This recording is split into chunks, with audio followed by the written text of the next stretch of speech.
సాక్షి పత్రిక వెళదాం. సాక్షి పత్రికలో మార్గదర్శి గురించి మళ్ళీ వచ్చింది. మళ్ళీ మార్గదర్శి గురించి ఎందుకు మాట్లాడతాను అని చెప్పి అనుకోవచ్చు చాలామంది.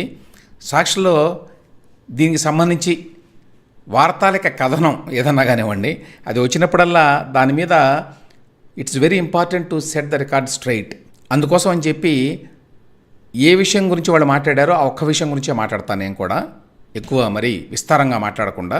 సో వీళ్ళు వేసిన స్టోరీ ఏమిటంటే, చందాదారులు ఎవరు, మార్గదర్శిలో వారి వివరాలు తెలుసుకోండి, పత్రికల్లో విస్తృత ప్రచారం కల్పించండి, రిజిస్ట్రీకి తెలంగాణ హైకోర్టు ఆదేశం అని చెప్పి ఒక స్టోరీ వేశారు.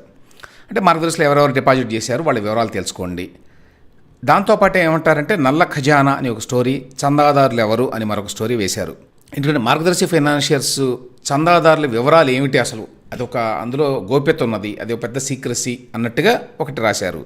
నల్ల ఖజానా అంటే ఎవరు సబ్స్క్రైబర్స్ అనే విషయం తెలియదు, ఎందుకంటే టీడీపీ పెద్దల నల్లధనమే మార్గదర్శి అక్రమ డిపాజిట్లు.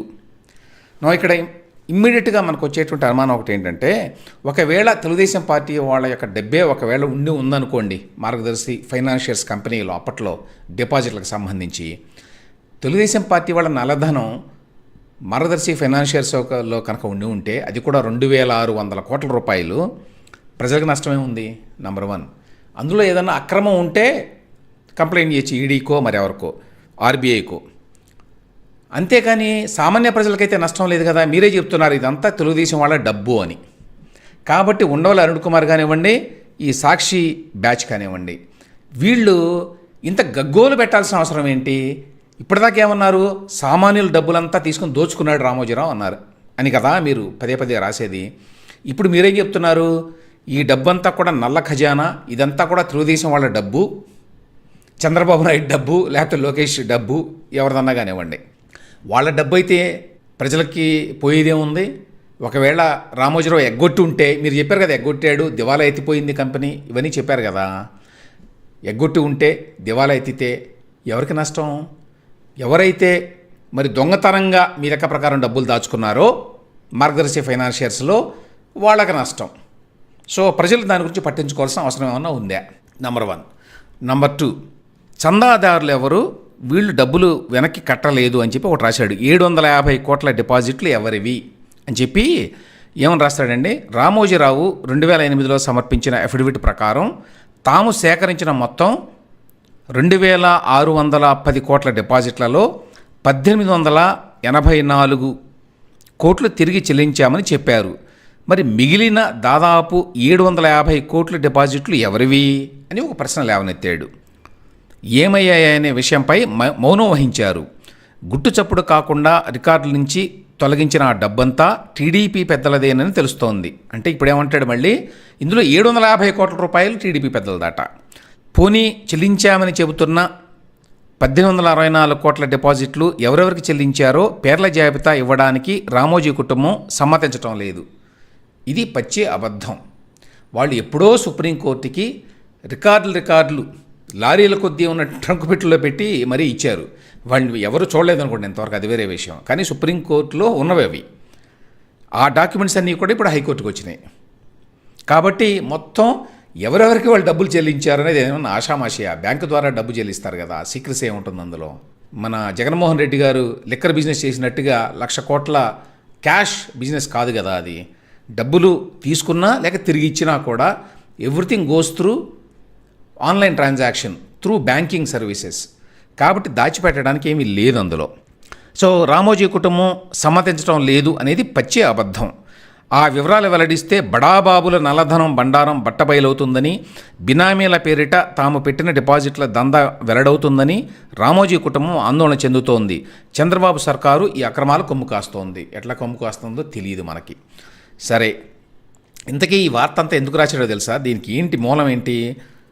ప్రతిసారి కోర్టులో ఒక చిన్న డెవలప్మెంట్ అయినప్పుడల్లా ఒక పెద్ద కథనం రాస్తారు. దానికి మళ్ళీ పాత చింతకాయ పచ్చడి, మళ్ళీ దానికి పులిహోర అద్ది ఒక 3-4 స్టోరీలు దాని మీద అల్లుతారు మళ్ళీ అవే. ఇంతకీ విషయం ఏంటంటే, ఇది అసలు యాక్చువల్ వార్త చూడండి. మార్గదర్శి కేసులో కౌంటర్లు వేయండి అని చెప్పి తెలంగాణ, ఏపీ రాష్ట్రాలకి తెలంగాణ హైకోర్టు ఆదేశాలు ఇచ్చింది. ఆ కేసు నడుస్తోంది తెలంగాణ హైకోర్టులో. అందులో భాగంగా తాజా హీరింగ్లో జరిగింది ఏమిటంటే, తెలంగాణ ఏపీ రాష్ట్రాలు మీరు కూడా ఎఫిడవిట్లు వేయండి, గతంలో ఆర్బీఐని వేయమన్నాం, వాళ్ళు వేశారు. అదో పెద్ద కథనం రాసుకున్నాడు కదా, మొన్న చెప్పాను నేను. ఇప్పుడు జరిగిన ఏకైక డెవలప్మెంట్ ఏమిటంటే ఈ మార్గదర్శి కేసులో మీరు కౌంటర్లు వేయండి అని చెప్పి ఏపీ గవర్నమెంట్ని, తెలంగాణ గవర్నమెంట్ని హైకోర్టు ఆదేశించింది.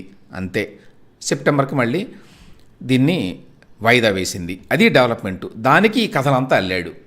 డబ్బులు ఇవ్వలేదు, వెనక్కి ఇవ్వలేదు, లేక ఆ డబ్బులన్నీ కూడా తెలుగుదేశం వాళ్ళ డబ్బులే, ఆ డిపాజిట్లన్నీ కూడా నల్లధనం, ఇదంతా కూడా చందాదారుల వివరాలు ఎక్కడా లేవు అని అన్నాడు. ఇప్పుడు నేను మీకు ఈ చందాదారులకి ఎవరికి వెనక్కి ఇచ్చారు, ఎంత అమౌంట్ ఇచ్చారు, ఎందుకంటే 750 కోట్లు ఇవ్వలేదు అని చెప్పి రాశాడు కదా ఇక్కడ క్లియర్గా. 750 కోట్ల డిపాజిట్లు ఎవరివి అని ప్రశ్న వేశాడు. 1800 కోట్లే ఇచ్చారు 2008లో అని. వాళ్ళ దగ్గర లేనటువంటి డాక్యుమెంట్ నా దగ్గర ఉన్నది, మార్గదర్శి వాళ్ళ డాక్యుమెంట్ ఇది. ఇది సిఏ సర్టిఫికెట్ ఎప్పటికప్పుడు సబ్మిట్ చేస్తూ ఉంటారు వాళ్ళు కోర్టుకి, ఈ కేసు ఉన్నందువల్ల. ప్రతి సంవత్సరం, ఈ సంవత్సరం అంతవరకు మేము ఇంతమందికి డబ్బులు వెనక్కి ఇచ్చేసాము ఆర్బీఐ ఆదేశాల ప్రకారము అని. ఆ ఎవ్రీ ఇయర్ ఇచ్చే దాంట్లో నా దగ్గర 2020 ఆగస్టు 31వ తేదీన అప్పటి వరకు ఎంత డబ్బులు ఇచ్చాము 2007 నుంచి అనేది ఇచ్చినటువంటి సర్టిఫికెట్ డీటెయిల్స్ ఉన్నాయి. దీని ప్రకారం ఏమని రాశారండి, out standing deposit liability as at 31/3/2007 ఎప్పుడైతే ఈ గొడవ మొదలైందో ఆనాటికి ఉన్నటువంటి అవుట్ స్టాండింగ్ డిపాజిట్ లయబిలిటీ ఎంత అంటే 2541 కోట్లు. రీపేమెంట్ ప్రాసెస్డ్ డ్యూరింగ్ 1/4/2007 టు 31/8/2020 అంటే 2007 నుంచి 2020 వరకు, అప్పటి వరకు కూడా అందరికీ రీపేమెంటు ఎంత జరిగింది, 2597 కోట్లు.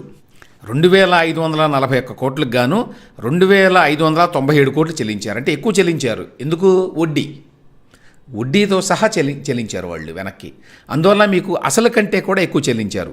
2541 కోట్లు అసలైతే చెల్లించింది 2597 కోట్లు అప్పటికి 2020 నాటికి. అంటే దాదాపు 37 కోట్లేమో వడ్డీలు కూడా కలిపి ఇచ్చారన్నమాట వెనక్కి. సో 100% ఇచ్చారు. అయితే అక్కడక్కడ చిన్న చిన్న అమౌంట్స్ కొంతమంది క్లెయిమ్ చేసుకోరు అనేక కారణాల వల్ల. ఆ డిపాజిట్లు ఎవరైతే కట్టారో 1,00,000 2 లక్షలు వాళ్ళు చనిపోయి ఉండొచ్చు, వాళ్ళకి వరసలు లేకపోవచ్చు, లేక కొంతమంది విదేశాలకు ఎక్కడికో వెళ్ళిపోయి స్థిరపడి ఉండొచ్చు. కారణాలు ఏమన్నా కానివ్వండి, కొంతమంది క్లెయిమ్ చేసుకోలేదు. Out standing deposit liability as at 31/8/2020 ఆనాటికి ఎంత అవుట్ స్టాండింగ్ ఉంది? ఇంకా 5,28,00,000 మాత్రమే ఉన్నది. సో 5,28,00,000 ఎవరు క్లెయిమ్ చేసుకునే అమౌంట్ ఇంకా మార్గదర్శి దగ్గర ఉన్నది. అందుకోసం అని చెప్పి వీళ్ళు ఏం చేశారు, ఒక ఎస్క్రో అకౌంట్ ఓపెన్ చేశారు. ఆ ఎస్క్రో అకౌంట్ అంటే డిపాజిటర్ ఎప్పుడైనా క్లెయిమ్ చేస్తే వాళ్ళకి డబ్బులు బ్యాంక్ వాళ్ళు ఇమీడియట్గా కట్టడానికి వీలుగా డబ్బులు అందులో వేశారు. ఎస్క్రో అకౌంట్లో ఎంత వేశారు? 5,39,00,000 వేశారు. లైబిలిటీ ఏమో 5,28,00,000 ఉంది. వీళ్ళు ఎస్క్రో అకౌంట్లో వేసిన అమౌంట్ 5,39,00,000. అంటే అవసరమైన దానికంటే ఎక్కువే వేసి ఉంచారన్నమాట. ఇవి వాస్తవ ఫిగర్స్. ఇది అంటే ప్రతి పైసా కూడా వెనక్కి ఇచ్చేసింది మార్గదర్శి. ఆనాడు 2007లో గొడవ అయిన తర్వాత ఆర్బీఐ వాళ్ళు వెనక్కి ఇవ్వండి అని ఆదేశాలు ఇచ్చిన తర్వాత. కానీ ఇవేమీ తెలియకుండా చందాదారులు ఎవరు, వారి వివరాలు తెలుసుకోండి, వారికి ఇవ్వలేదు, ఇదంతా నల్ల డబ్బు, ఇందులో వీళ్ళు ఇచ్చింది 1,800 కోట్లే, 750 కోట్లు డిపాజిట్లు ఎవరివి, ఇవంతా కూడా నాన్ సెన్స్, ఫిక్షన్ అన్నమాట. కథలు క్రియేట్ చేసి పిచ్చిగా రాసుకుంటున్నారు.